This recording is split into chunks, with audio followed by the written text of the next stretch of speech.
Assalamualaikum warahmatullahi wabarakatuh.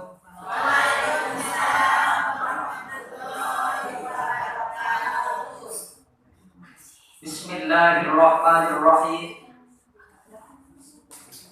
Alhamdulillahilladzi ja'alana minan nasihin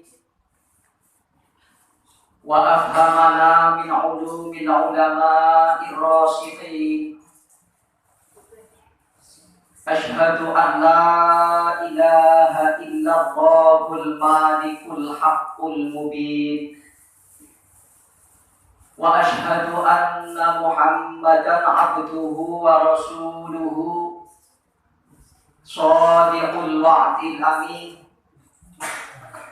Allahumma salli wa sallim wa barik ala sayyidina wa syafi'ina wa qurrati a'yunina wa maulana Muhammadin wa ala alihi wa ashabihi ajma'in. Rabbi shrah li sadri wa yassir li amri wahlul 'uqdatam min lisani yafqahu qawli, amma ba'da. Wonten ngasalipun para alim, para kiai, masyayikh, wabil khusus beliau Al-Mukarram Simbah Kiai Sucipto, beliau Simbah Haji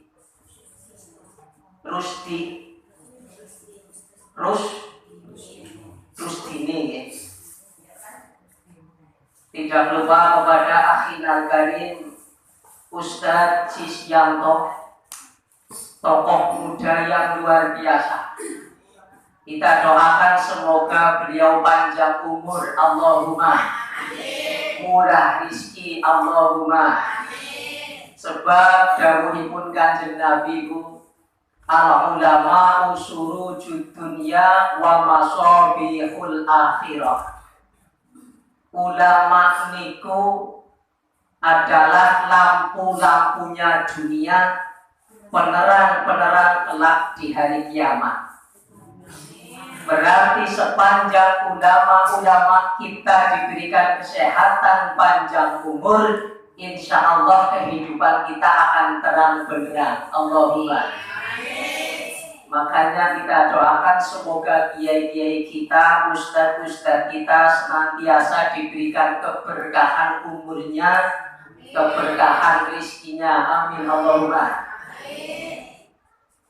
Yang utama dan paling utama, mari kita panjatkan puja dan puji syukur kehadirat Allah Subhanahu wa Ta'ala, yang mana pada kesempatan siang hari ini kita masih diberikan rahmat, taufik, hidayah serta inayahnya sehingga bisa berkumpul bersama dalam satu majelis mubarak. Tidak lupa semoga perkumpulan kita pada kesempatan siang hari ini tercatat sebagai amal silaturahim. Amin Allahumma. Amin. Sebagaimana sabda Rasul, berkah daripada silaturahim yang pertama kita akan dipanjangkan umurnya. Amin. Pengen panjang umur Bu? Amin. 500 tahun ke depan masih hidup? Pribun? Mas terlalu lama. 100 tahun ke depan. Sebelum kita lanjutkan, satu pertanyaan yang ingin saya sampaikan kepada panjenengan. Apa yang kemudian menjadikan motivasi panjenengan sehingga ingin mendapatkan umur yang panjang, Bu? Motivasinya apa, Bu? Apa panjenengan merasa bahwa kehidupan dunia ini sedemikian indah? Nggih, Bu? Apa jenengan merasa bahwa kehidupan di dunia ini sedemikian nyaman sehingga kita ingin berlama-lama? Halo? Bu? Sudah sarapan kah? Kok ditanggapi medal mawon? Apa karena panjenengan kalau Gusti Allah sudah sedemikian diberikan harta yang melimpah sehingga kehidupan serba enak dan nyaman? Sudahkah? Atau mungkin oleh Allah diberikan jodoh yang gantengnya luar biasa? Nggih. Sehingga menyebabkan panjenengan ingin berlama-lama hidup di dunia. Coba-coba, saya ingin memberikan satu pertanyaan lagi. Masihkah ingin diberikan umur panjang semuanya, Bu? Tujuannya apa? Beramal kan? Benar.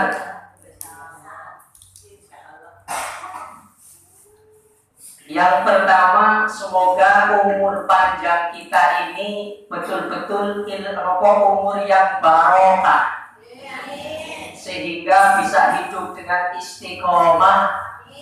Pada saatnya harus kembali kepada Allah dalam kondisi husnul khotimah, sehingga di akhirat kelak bisa dakhalal jannah. Amin Allahumma.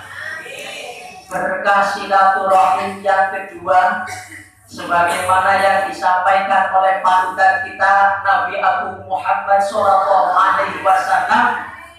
kita kalau silaturahim akan dijembarkan rizkinya.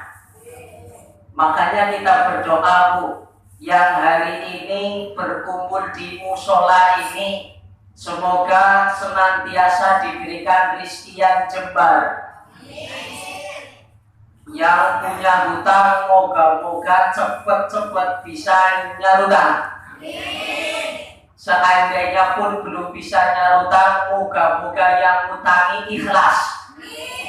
Atau syukur-syukur yang ngutangi lupa.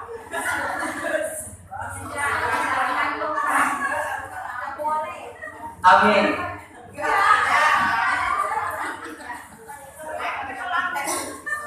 Saya yakin tadi yang aminnya paling keras itu yang hutangnya paling banyak. Yang hari ini datang ke majelis ini dalam kondisi belum bertemu jodohnya, semoga cepat-cepat diberikan jodohnya. Amin Allahumma. Ini kebetulan saya punya santri, Bu, yang gak jelek-jelek amat. Lumayanan, barangkali ingin berbesanan dengan kami, silahkan. Harga bisa tawar-menawar, Bu. Yang sudah ketemu jodoh belum diberikan keturunan, semoga cepat-cepat diberikan keturunan oleh Allah yang sholih dan sholihah. Allahumma.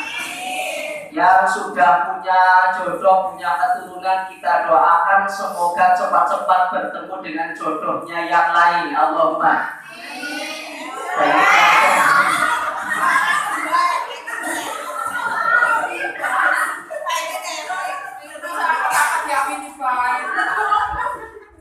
Saya sebenarnya cuma ingin mengetes konsentrasi panjenengan.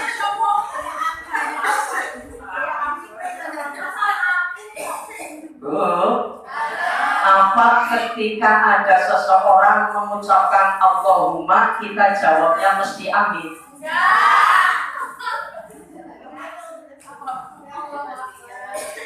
Tadi saya curiga si aminnya keras banget ya, Bu. Jangan-jangan. Masya Allah. Hadirin rahimakumullah. Terakhir dulu kami pernah silaturahim di sini, kalau Pak Haji masih ingat, ya. Masih dalam kondisi musola yang tua, tapi hari ini Masya Allah Subhanallah, berkah yang luar biasa. Di tengah daerah yang pangapunten masih kita katakan sebagai daerah yang cukup masih di pedalaman, tapi sudah berdiri musola yang sedemikian megah. Harapan kita semoga dengan kemegahan bangunan ini juga semakin menambah efektivitas dalam melakukan amaliyah dan ubudiyah. Allahumma. Hadirin rahimakumullah. Manusia dilahirkan oleh Allah Subhanahu wa ta'ala ke dunia ini, semuanya sebenarnya dalam kondisi yang sama. Allah Subhanahu wa ta'ala berfirman di dalam Al-Quran, Bismillahirrahmanirrahim. Wallahu akhrajakum min butuni ummahatikum la ta'lamuna syai'an wa ja'alakumus sam'a wal absara wal af'idata la'allakum tashkurun. Wallahu akhrajakum min butuni ummahatikum la ta'lamuna syai'an. Setiap bayi yang dilahirkan ke dunia ini, Allah mengeluarkan bayi dari rahim ibunya ke dunia ini, la ta'lamuna syai'an, semuanya dalam kondisi yang sama, tidak mengetahui atau memahami apapun. Setiap bayi yang dilahirkan kondisinya sama, dalam kondisi tidak mengetahui apapun. Bisa panjenengan buktikan, Bu. Kalau di Ciberem ini ada bayi lahir, blon, lahir kemudian panjenengan paringi duit, panjenengan kasih uang, purun menerima apa mboten, Bu? Purun menerima apa mboten? Panjenengan paringi sapi, Bayi yang baru saja lahir, nah kamu saya kasih 10 ekor sapi, kira-kira menerima apa benar? Ini kenapa begitu kita kemudian diberikan umur panjang oleh Allah, yang ketika bayi tidak mengetahui apa-apa, dikasih uang nggak mau, dikasih kambing juga menolak, dikasih sapi juga tidak menerima. Tapi manakala kita sudah diberikan umur panjang, diberikan akal yang lebih luas oleh Allah, begitu cinta dengan kondisi dunia ini. Kira-kira penyebabnya apa? Penyebabnya apa kira-kira? Halo? Tadi di sampingku pacitane Bu, tadi di dahar mogo-mogo. Saya itu kalau ngaji terus panjenengan selaku jamaah diem, niku malah bingung Bu. Berarti saya belum sukses. Beda kalau panjenengan kemudian nanti sudah senyum-senyum sendiri, berarti proses. Maaf saya. Berarti proses untuk kita sudah sukses. Allahumma. Berdoa semoga nanti pulang dari sini semuanya dalam kondisi sedang senyum-senyum sendiri. Allahumma. Maksudnya diberikan hati yang lapang, hati yang tenang, hati yang bahagia. Manusia dengan segala macam kondisi, dengan segala macam keadaannya, dengan segala macam latar belakangnya, entah itu yang pejabat, entah itu yang aparat, entah itu yang pedagang, entah itu yang petani, atau prosesi apapun, saya yakin memiliki satu keinginan yang sama, ingin selamat dunianya, selamat akhiratnya. Bahagia di dunia, bahagia di akhirat. Dan ternyata mau bahagia dengan cara di Batarsari niku cok senyum Bu. Apa dengan cara wong mriki bahagia dan merenggut Bu? Menurut warga Ciberem, orang itu kalau bahagia senyum apa merenggut Bu? Senyum nggih. Berarti ekspresi bahagia kita salah satunya adalah dengan sering senyum. Yang penting jangan senyum-senyum sendiri. Bisa dipahami? Kembali. Sesudah bayi atau manusia ini dilahirkan ke dunia dalam kondisi tidak memahami atau mengerti apapun, wa ja'alakumus sam'a wal absar. Kemudian Allah berikan manusia ini as-sam'a, pendengaran, wal absar, penglihatan, wal afidah, yang ketiga adalah hati. Di sini perlu kita pahami betul bahwa manusia memahami apapun itu dari yang pertama adalah menurut apa yang dia dengar. Okay. Kita bisa memahami berbagai macam fan atau ilmu yang bermacam-macam. Syarat yang pertama adalah karena kita diberikan pendengaran oleh Allah. Tapi coba kita perhatikan, Allah memberikan kita pendengaran dengan bentuknya adalah dua kuping. Dua kuping ini oleh Allah diposisikan dalam posisi yang berlawanan. Satu di sebelah kanan, satu di sebelah kiri. Menghadapnya pun juga berlawanan. Satu menghadap ke kanan, satu menghadap ke kiri. Ini filosofinya apa? Satu hal yang harus kita pahami, bahwa selama kita hidup di dunia pasti akan ada dua sisi dari yang kita dengar. Panjenengan melihat sosok beliau Pak Ustadz Sisyanto, itu pasti mendengar ada sisi baik, pasti juga akan mendengar ada sisi buruk. Gimana badan? Dan memang ini nomor sesuatu yang sudah atau desain. bahwa kehidupan di dunia ini pasti akan ada selalu dua sisi yang bertentangan. Tidak ada seorang pun manusia sebaik apapun dia yang hanya diceritakan kebaikannya.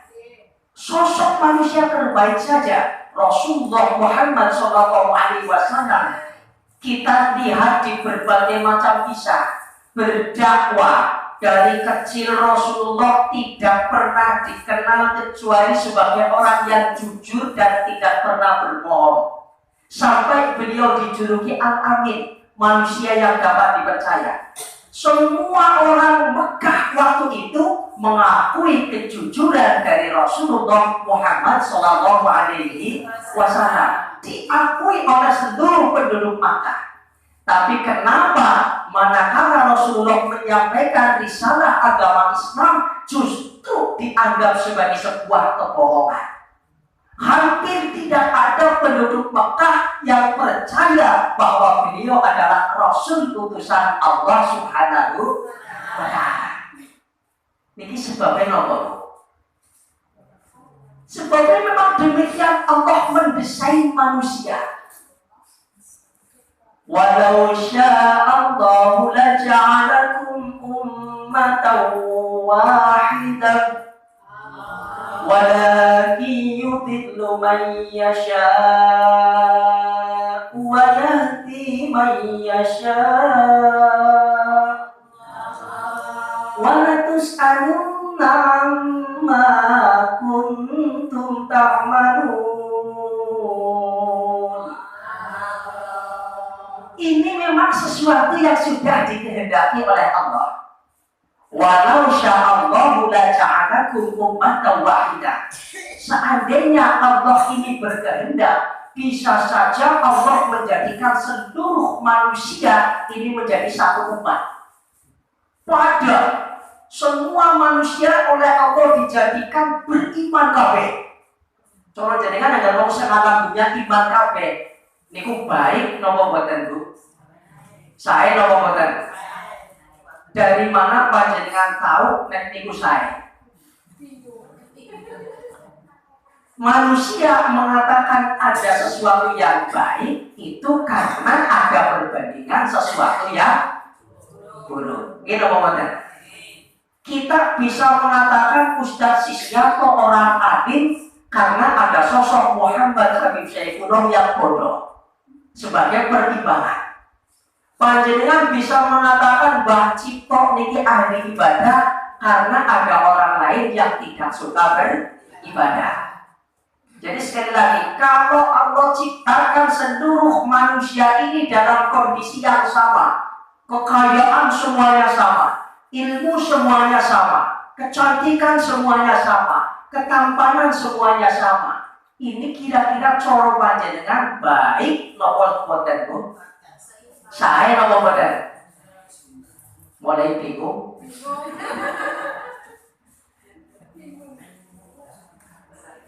Jadi ini filosofinya, kita diberikan dua kuping agar bisa mendengar dua macam sisi. Dan kuping itu adalah anggota badan terluar yang ada di badan kita. Kemudian Allah juga wal absar, membekali kita dengan penglihatan. Ini filosofinya apa? Filosofinya adalah manakala kita mendengar sesuatu, maka dengarkan dari dua sisi yang berbeda, sisi baik dan sisi buruk. Lalu pandang dengan mata kita, artinya lihat kebenarannya. Yang berita positif tentang Ustadz Sis dengan berita buruk tentang Ustadz Sis, panjenengan lihat faktanya. Bisa dipahami? Ini sih kemudian Allah memberikan filosofi, memberikan kita dua mata, ikut jejer Bu. Beda dengan kuping yang kemudian berseberangan dan bertolak belakang, tapi kedua mata kita ditempatkan di posisi yang sama, di posisi depan. Agar apa? Agar dalam memandang sesuatu itu kita bisa lurus ke depan, tidak usah tengok kanan, tidak usah tengok kiri. Bisa dipahami ini? Tapi di penghujung ayat walatus adunna amma kuntum ta'malun. Meskipun kita oleh Allah dilahirkan dalam kondisi tidak mengetahui apapun, kemudian kita diberikan modal pendengaran dan penglihatan. Yang ketiga, wal afidah, diberikan hati. Hati kita yang akan memutuskan mana yang baik, mana yang buruk. Karena hati manusia tidak akan pernah mungkin berdusta. Kita ambil satu contoh kecil. Pak Punten, ketika ada seorang pencuri, masih konsentrasi? Apa wis kepengin balik? Biasanya untuk jaminan Pak Ustaz.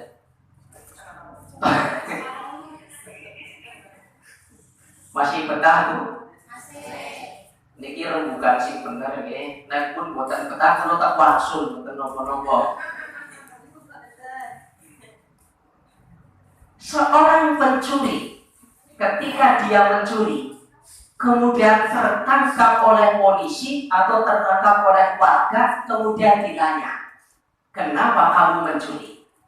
Ketika dia menjawab, saya mencuri karena saya tidak memiliki apapun untuk mencukupi kebutuhan keluarga saya. Anak saya kelaparan, misalkan anak istri saya kelaparan, tidak memiliki makanan apapun. Maka saya mencuri adalah dalam rangka memenuhi kewajiban saya sebagai seorang kepala keluarga, memberikan nafkah kepada anak istri. Ini ketika kita pikir seolah mencuri ini juga sesuatu yang benar. Ini apa benar? Koyo-koyo nyolong iki ora dosa ora salah, Bu.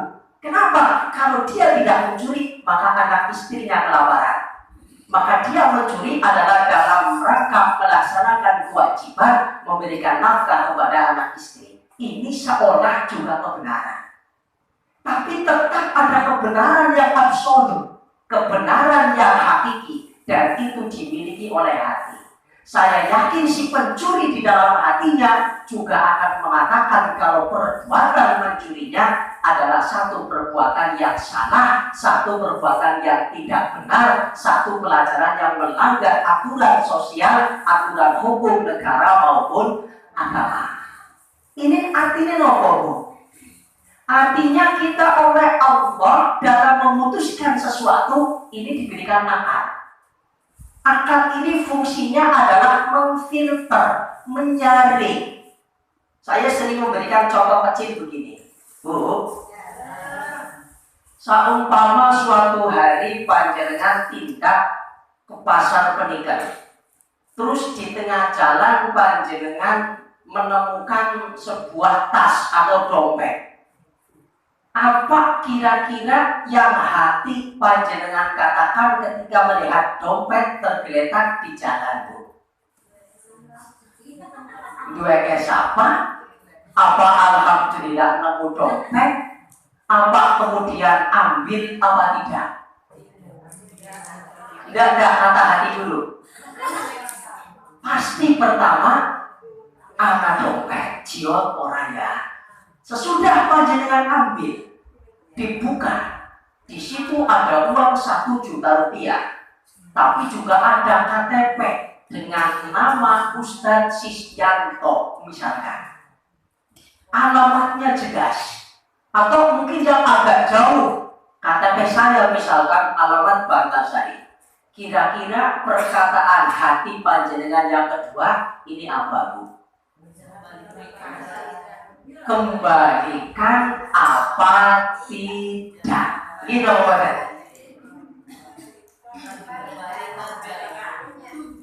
Niki sing kemudian otak kita itu akan menyaring. Terjadi pertarungan di otak kita. Makanya dalam satu makna dikatakan al-fikru bainal aqli wan nafsi. Pikiran manusia itu terletak di antara akal dan nafsunya. Akal itu selalu seiring dengan kata hati, tapi pikiran itu seringkali terracuni atau terkontaminasi oleh bisikan-bisikan setan. Akal kita akan mengatakan ini uang jelas ada yang punya. Di dalam dompet ada KTP dengan alamat yang jelas. Itu akan kita. Tapi kemudian pikiran kita akan merayu kita. Ambil uangnya, buang dompetnya. Allahumma. Oh. Coba boleh cerdas suami saya.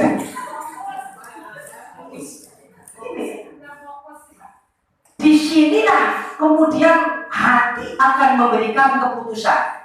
Kalau hati kita masuk dalam qalbun salim, hati yang terjaga, maka kita akan berinisiatif minimal menyerahkan kepada petugas untuk disampaikan kepada pemilik, atau kita langsung mengembalikannya kepada pemilik ketika hati kita adalah qalbun yang salim.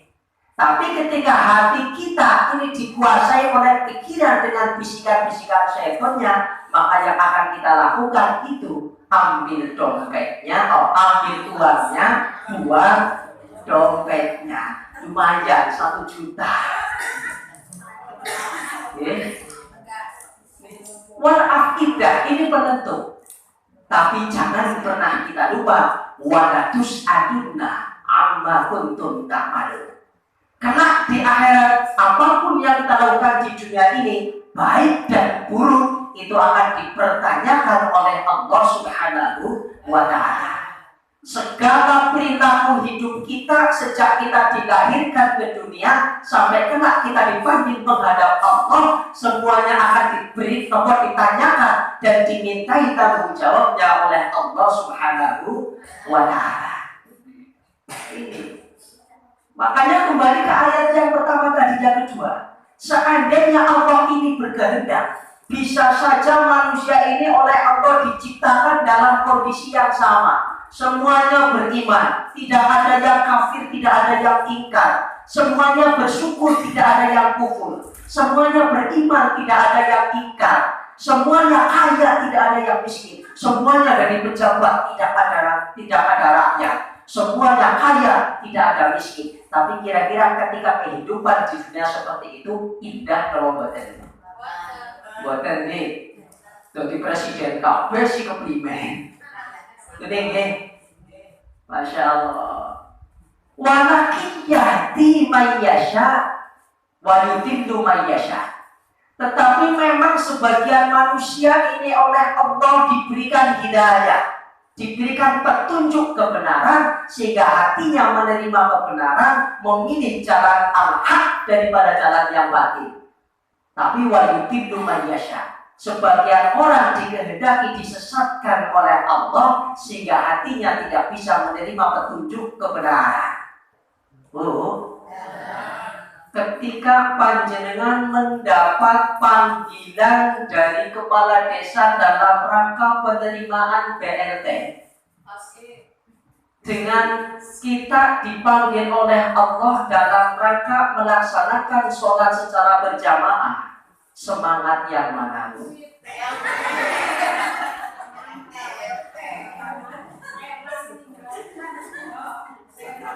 Ya jelas BLT bisa mengodakan, bisa buat belanja, bisa buat bayar sekolah anak. Lo jamaah nggak bisa buat kondangan ya. Masya Allah. Dan disinilah kita membuktikan seberapa keimanan kita kepada Allah.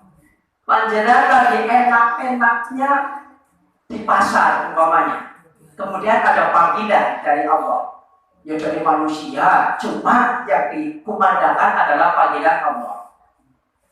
Hayya 'alas shalah.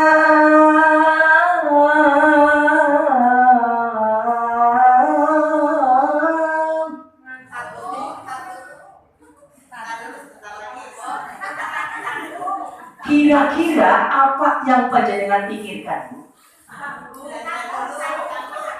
Saya kira enggak gitu kok. Itu yang ada siapa ya? Kok enak banget. Masya Allah, penasaran panjenengan datang ke masjid, cuma nengok doang. Oh, ada tamu. Kirain siapa? Langsung mandi. Masya Masya Allah, ini Mbak. Maafkan Mbak, maafkan. Masya Allah. Padahal walakus adunna amma kuntum ta'malun. Kelak apapun yang kita lakukan selama di dunia ini akan diminta tanggung jawabnya oleh Allah. Bisa dipahami? Sakit dipahami ini? Langsung manusia dengan berbagai macam latar belakangnya yang berbeda, saya yakin memiliki keinginan yang sama, bahagia di dunia, bahagia di akhirat. Selamat di dunia, selamat di akhirat. Kemudian apa sih tanda-tandanya orang yang kelak akan bahagia atau sengsara di dunia dan akhiratnya? Rasulullah Muhammad SAW memberikan satu petunjuk dalam satu hadisnya. Arba'un min sa'ad Allah alamatus syaqwa arba'atun. Ada 4 tanda yang menjadi ciri atau tanda-tanda orang yang akan celaka kelak di akhirat. Tanda-tandanya orang yang kelak di akhirat bakal jadi golongan manusia yang celaka itu ada 4.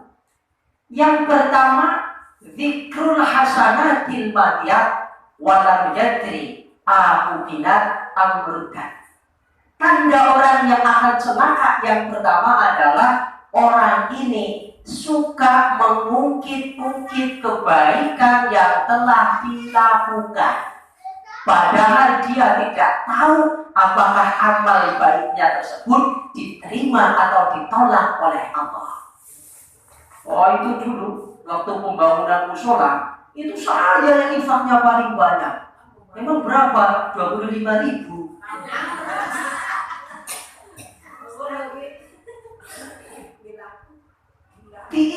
Diingat setiap dia punya kebaikan itu akan dia ingat terus. Segala macam kebaikan yang sudah dia lakukan akan terus dia ingat-ingat. Itu dulu waktu baru datang ke sini, kalau tidak ada saya, tidak bisa makan dia. Saya yang itu. Kemudian yang kedua, nisyanu dzunubil madiyah fahiya indallahi mahfudhatun. Ciri atau tanda orang yang akan sengsara kelak di akhirat yang kedua adalah suka melupakan kejadian atau amal buruknya.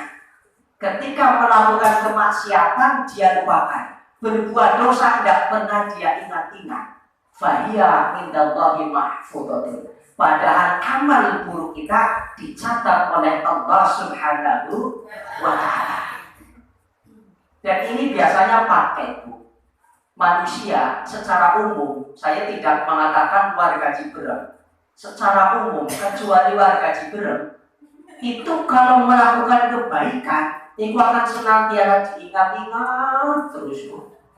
Tapi manakala melakukan keburukan tidak akan pernah dia ingat-ingat.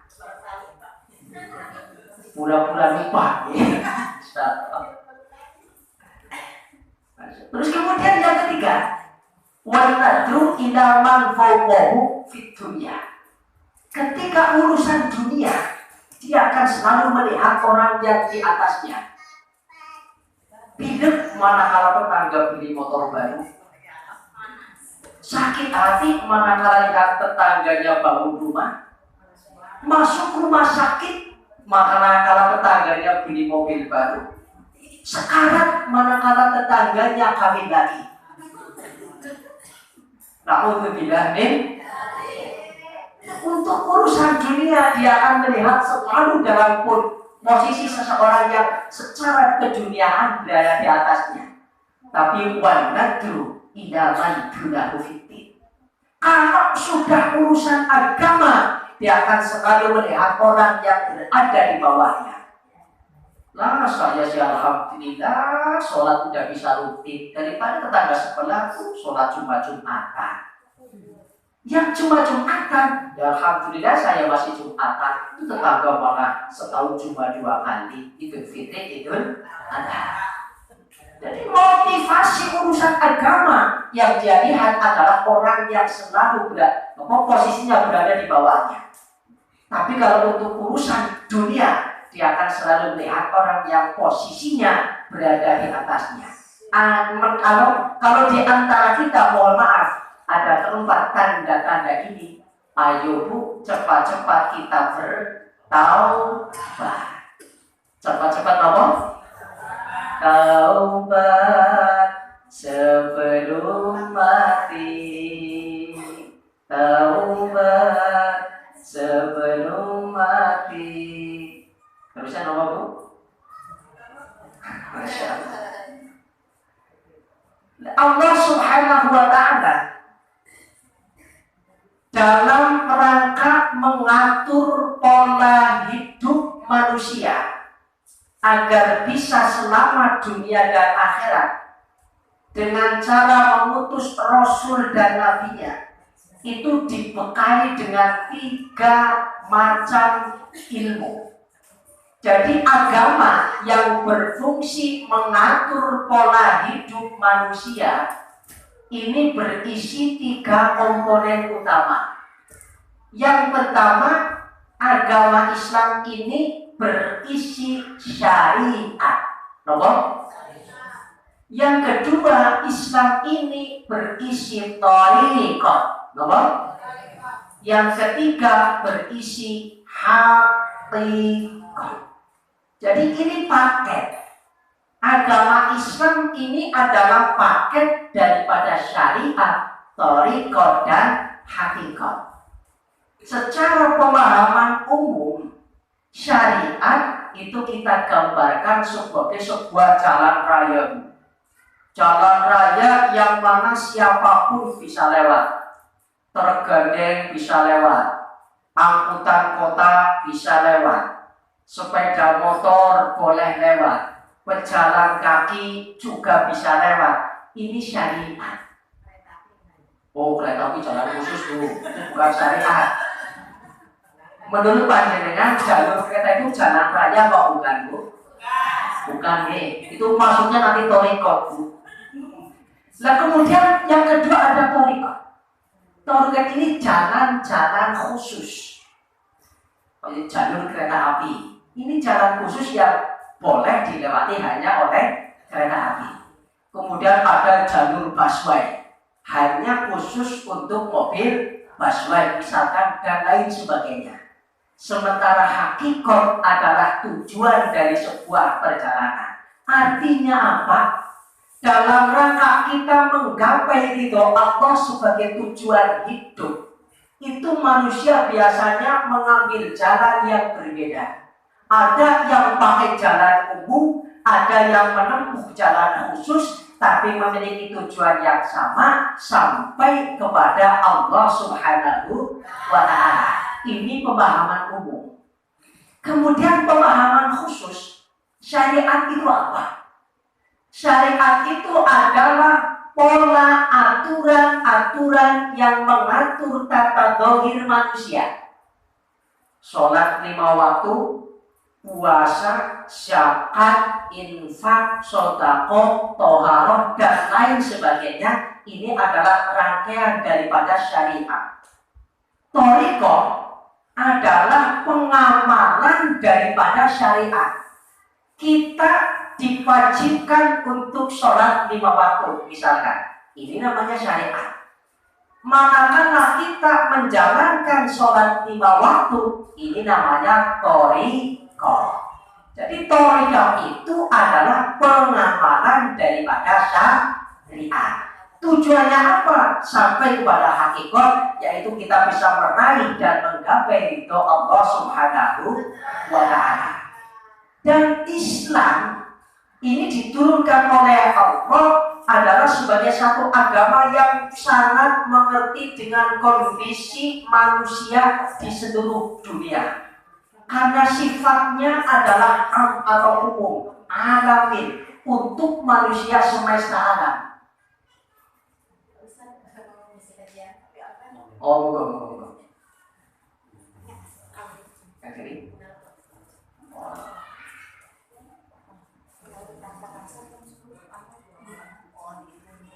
Masih bisa lanjut Bu? Apa udah mulai seber ninggalin gula Bu? Hakikat ini tujuan hidup kita. Dan sejak eranya para sahabat, ini dalam rangka menggapai itu Allah, mereka memiliki jalan yang tidak sama. Ada yang senangnya dengan sholat sunat, ada kemudian yang senangnya dengan sholawat, ada yang dengan sedekah, ada yang dengan puasa dan lain sebagainya. Intinya ngaten Bu, apapun amaliyah yang kita lakukan, sepanjang tujuannya adalah untuk menggapai ridho Allah Subhanahu wa Ta'ala, tidak perlu ada kata saling mencaci atau saling memaki. Toh kita punya tujuan yang sama, menggapai ridho Allah Subhanahu wa Ta'ala. Yang senangnya lewat ngajar, ya biarkan, karena mungkin itu jalan ke surganya. Yang punya harta dengan hartanya, ya silahkan. Yang punya banyak waktu dengan memperbanyak ibadah-ibadah sunnah, ya silahkan. Tidak usah kemudian kita saling memaki. Kalau urusan bangun masjid, bangun musola, dia semangat. Tapi kalau disuruh isi, tidak mau dia. Beda dengan saya sih tidak infak, tapi kan rajin jamaah, bukan perlu ya. Karena masing-masing dari kita ini memiliki jalan berbeda dalam rangka menggapai itu Allah Subhanahu wa Ta'ala. Manusia ini kan kesenangannya tidak sama nih, boten sami. Semua memiliki keinginan dan semangat yang berbeda dalam urusan ibadah. Makanya satu hal yang harus kita ingat, tujuan kita melakukan berbagai macam amaliyah maupun ubudiyah, tujuannya hanya satu, menggapai ridho Allah Subhanahu wa Ta'ala. Sekian dari awal sampai akhir. Kalau pernah dinasihati sama guru saya kira-kira begini, Bu. Nah, kelak kalau panjenengan jadi kiai, jadi mubalik, itu kalau ngaji tidak usah lama-lama. Saya tanya, kenapa Yai? Kalau jenengan ngajinya nggak lama-lama, itu minimal punya dua macam keuntungan. Keuntungan yang pertama, kalau kebetulan jamaah itu tidak cocok dengan materi yang kamu sampaikan, itu minimal mereka tidak benci kamu. Karena manakala mereka benci kamu, yang kamu sampaikan adalah ilmu agama, sama saja mereka membenci agama. Sementara kalau kebetulan materi yang kamu sampaikan mengena dan cocok di jamaah, kemudian kamu ngajinya tidak terlalu lama, itu akan menyebabkan semangat kembali agar mereka bisa mengaji di lain waktu. Niki mulane ngaji boten wani suwe-suwe Bu. Di Bekasi ingatan itu. Terus awal akhir dengan kata namanya orang makan Bu. Orang makan itu kalau porsinya satu piring, kok dia makan sampai 3 piring, kira-kira ribut? Biasanya kalau sesuatu ditambahin itu kurang saya Bu. Wareg niku mae saya tapi niku wareg niku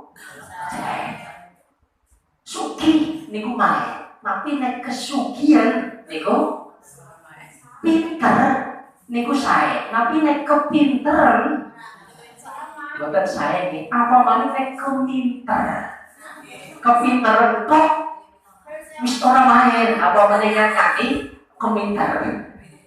Nah, untuk tidak nih. Jadi meskipun hanya sekilas, harapan kita apa yang kita sampaikan semoga ada manfaatnya dan membawa kebaikan kita di dunia dan akhirat. Amin Allahumma amin. Dari awal sampai akhir ketepatan kekhilafan nyebut agungipun pangapunten walafu minkum sumassalamu alaikum warahmatullahi wabarakatuh.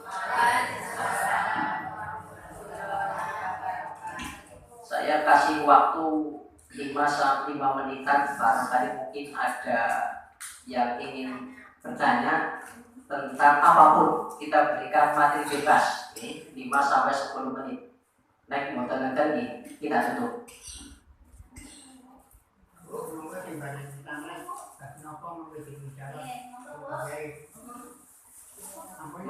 bebas mawon, materinya bebas saja.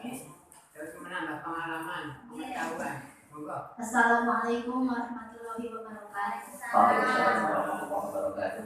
Ini Pak Ustaz, saya mau tanya, sodako itu yang baik, itu yang terang-terangan atau yang sembunyi-sembunyi? Terima kasih. Ya. Sodakoh yang terang-terangan atau yang sembunyi-sembunyi. Begini, Rasulullah Muhammad SAW sebagaimana yang depan saya sampaikan, itu ketika menyampaikan sesuatu diukur dengan kemampuan dan karakter sahabat. Ketika yang mempertanyakan misalkan ya Rasul, sodakoh itu yang baik, yang sembunyi-sembunyi atau yang terang-terangan, Rasulullah tahu bahwa karakter orang ini adalah orang yang ikhlas. Pasti Rasulullah akan jawab yang baik itu yang terang-terangan. Karena satu bisa menjadi area dakwah bagi yang lain, menarik agar orang lain tertarik untuk melakukan sedekah. Tapi kalau karakter orang ini misalkan dilihat oleh Rasulullah adalah karakter orang yang suka pamer, maka pasti akan dijawab oleh Rasulullah yang baik itu yang sir atau yang sembunyi-sembunyi. Agar apa? Agar amannya itu aman, terhindar dari riya. Jadi itu masing-masing kembalikan ke diri kita saja. Kalau tujuan kita baik untuk berdakwah dan menarik orang lain untuk bisa melakukan amal baik, maka lakukan dengan terang-terangan. Tapi kalau kita takut tidak bisa menjaga hati kita, lakukan dengan sir. Bisa dipahami? Nek boten puas pangapunten, karena saya bukan lelaki pemuas nih. Ada yang lain?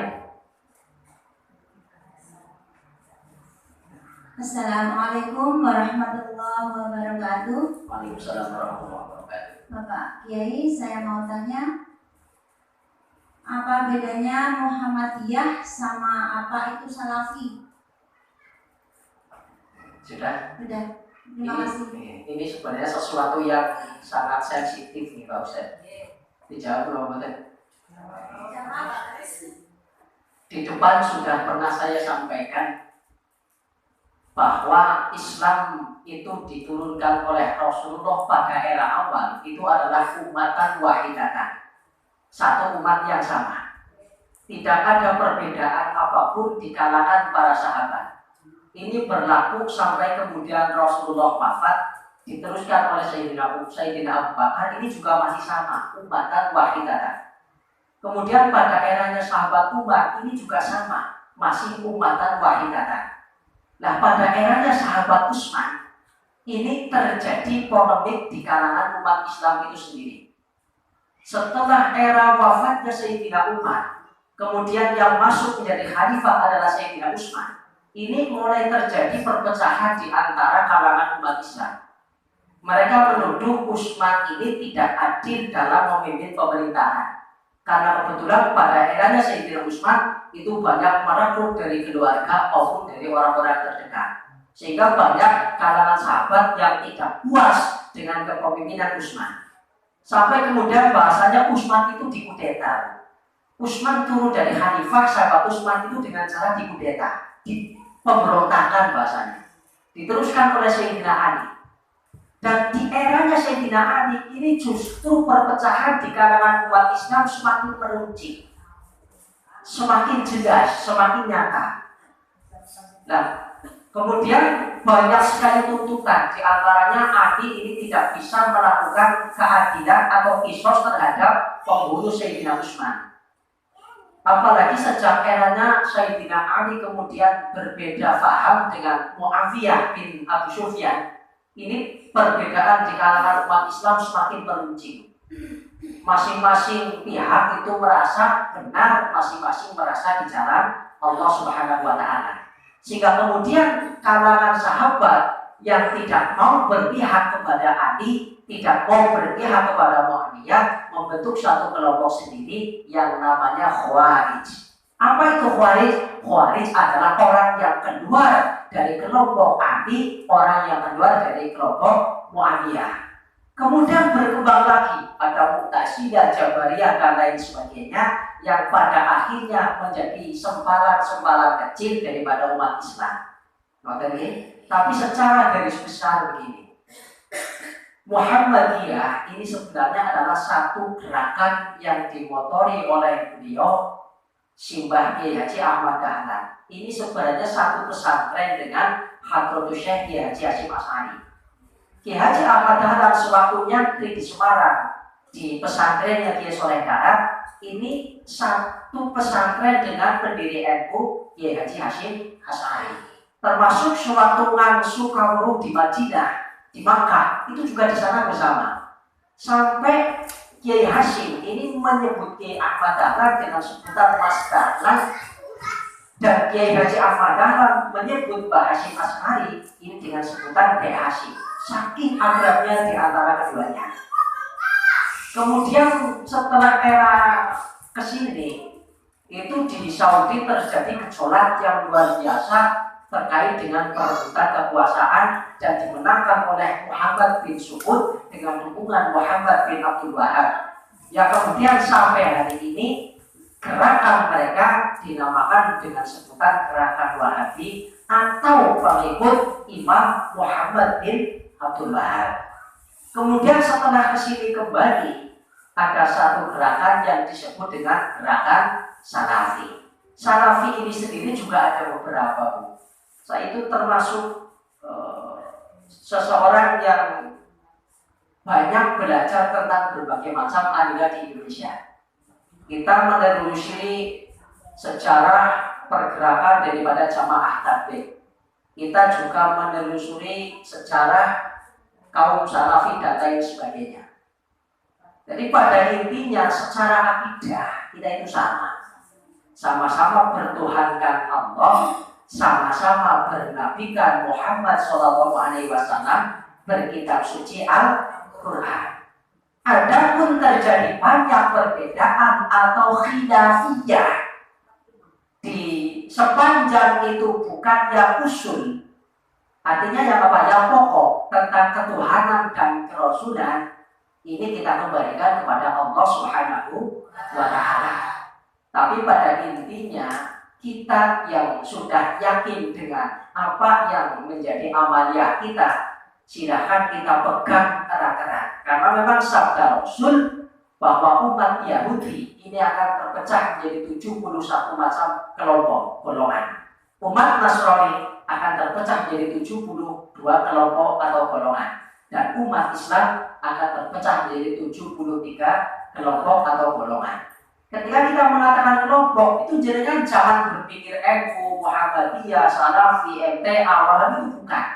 Yang dimaksud perpecahan di sini itu bukan itu, tapi dari segi itikadiyah, dari segi keyakinan, bukan dalam segi furu'iyah atau yang bersifat cabang. Makanya sepanjang kita masih berakidah yang sama, kita hargai segala macam perbedaan. Perbedaan tidak usah kita besar-besarkan, tapi persamaan kita dalam rangka diiklani kalimat kita, ini yang harus kita besarkan. Jadi kalau secara terperinci mengatakan apa itu beda Salafi dan Muhammadiyah, ini perlu kajian yang sangat panjang. Karena kita harus merunut kepada histori atau sejarah pendiriannya. Kita harus memahami amaliyahnya, memahami iktikadiyahnya, memahami furu'iyahnya dan macam-macam. Ini tidak bisa dijawab dengan 1-2 jam. Jadi harus dengan kajian yang panjang sekali. Jadi pada intinya wonten mawon nggih. Sahabu, saya akan menasihati. Saya memiliki yang berusaha ini menerangkan begitu. Ini nutup paling benar saja, Bu. Udah mikir apa nih? Nah, Ustaz, menurut saya ini konsumlah. Tadi kendal bayar. Ini makin dipanjangkan dulu, terakhir. Nopo sing namanya ahli kita mau dijawab. Ahli kitab dalam istilah Al-Quran ini adalah mereka yang masih berpedoman kepada kitab sebelum Al-Quranul Karim. Ini kalau ada bahasa Al-Quran, ahli kitab di Al-Quran, seperti penginjil, Yahudi, Nasrani itu kan mereka orang-orang yang meskipun berada di luar Islam tapi masih berpegang teguh kepada agama-agama samawi. Jadi kalau kita lihat secara faktanya, agama di dunia ini ada dua macam. Ada agama samawi, ada yang bukan samawi. Apa itu agama samawi? Agama samawi ini adalah agama yang diturunkan oleh Allah melalui para nabi dan rasul. Dan sebenarnya dari era Nabi Adam sampai Nabi Muhammad, ini nama agama yang satu, Islam. Tidak ada agama selain Islam. Adapun kemudian muncul istilah Nasrani, Yahudi, ini karena Islam, karena hanya mentasabuhkan atau menisbahkan kepada mereka yang terus melestarikan ajaran sesudah wafatnya nabi-nabi mereka. Seperti Yahudi. Yahudi ini adalah satu agama yang asalnya berpegang kepada kitab Taurat, kitabnya Nabi Musa, ya, atau kitab suhufnya Nabi Ibrahim alaihissalam. Jadi Yahuda ini pernah cicitnya Nabi Ibrahim alaihissalam. Ini nama manusia, nama orang, nama salah satu anaknya Nabi Yakub, saudaranya Nabi Yusuf. Itu ada namanya Yahuda. Ini yang kemudian meneruskan melestarikan ajaran-ajaran daripada Nabi Ibrahim dan Nabi Yakub. Karena dia adalah pejuangnya, maka istimbat ajarannya disebut dengan Yahudi. Karena dinisbatkan kepada Yahuda yang saudaranya Nabi Yusuf. Jadi secara garis besar, ahli kitab kalau dalam era modern ini, di kalangan ulama ini juga sudah terjadi khilafiyah atau perbedaan pendapat. Di kalangan ulama ada yang mengatakan bahwa ahli kitab hari ini sudah tidak ada. Kenapa? Karena dari keempat kitab selain Al-Quran itu sudah tidak ada kitab yang asli yang langsung dari Allah Subhanahu wa Ta'ala. Injil misalkan itu sudah banyak diubah oleh para pengikutnya. Taurat juga sudah banyak diubah oleh para pengikutnya. Demikian juga kitab-kitab yang lain.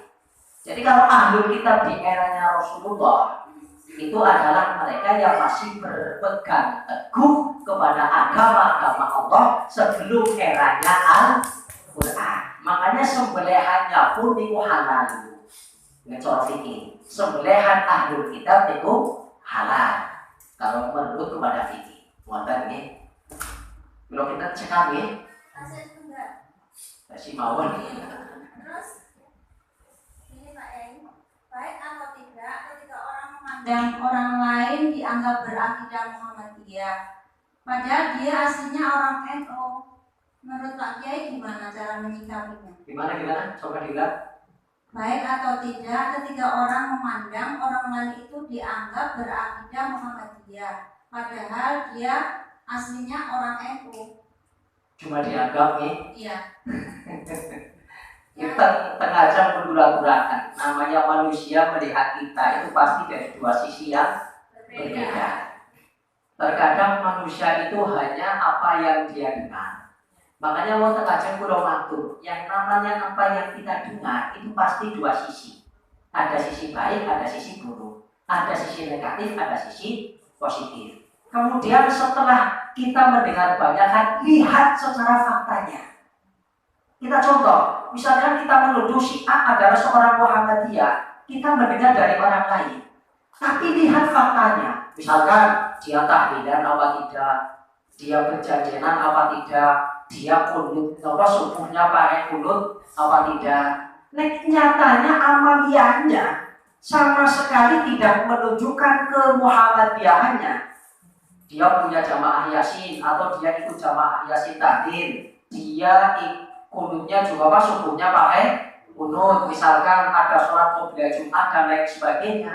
Meskipun yang dia dengar si A adalah Muhammadiyah, tapi lihatlah faktanya. Amaliyahnya menunjukkan kemuhammadiyahannya atau ke-NU-nya. Makanya di depan mau ulang-ulangkan. Setelah kita mendengar dari dua sisi yang berbeda, maka lihatlah real atau faktanya.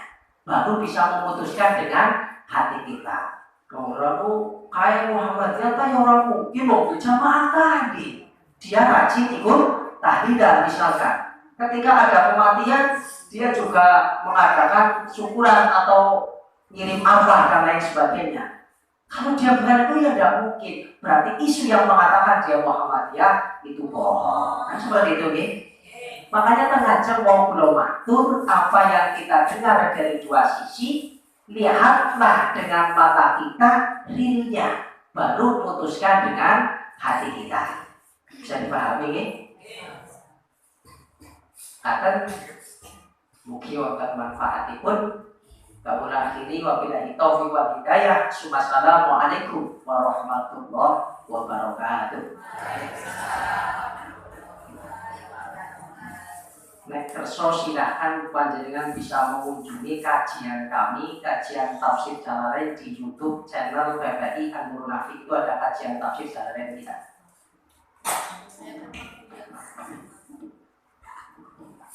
Terima kasih kami sampaikan kepada Bapak Kiai Muhammad Khalid Saifullah. Semoga dari apa yang telah beliau sampaikan dapat kita ambil manfaat dan hikmahnya, serta dapat kita aplikasikan dalam kehidupan kita sehari-hari. Amin ya rabbal alamin. Menginjak acara selanjutnya yaitu doa yang akan dipimpin oleh Mbah Yai Abdullah. Kepada beliau waktu dan tempat kami persilakan.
Acara selanjutnya yaitu alhamdulillah acara demi acara telah kita lewati bersama. Semoga kita mendapatkan berkah dan manfaat dari acara pengajian pada hari ini. Marilah sama-sama kita tutup dengan hamdalah. Alhamdulillah. Bagi pribadi saya, ada kurang lebihnya saya minta maaf yang sebesar-besarnya. Akhirul kalam wabillahi taufiq wal hidayah. Wassalamualaikum warahmatullahi wabarakatuh.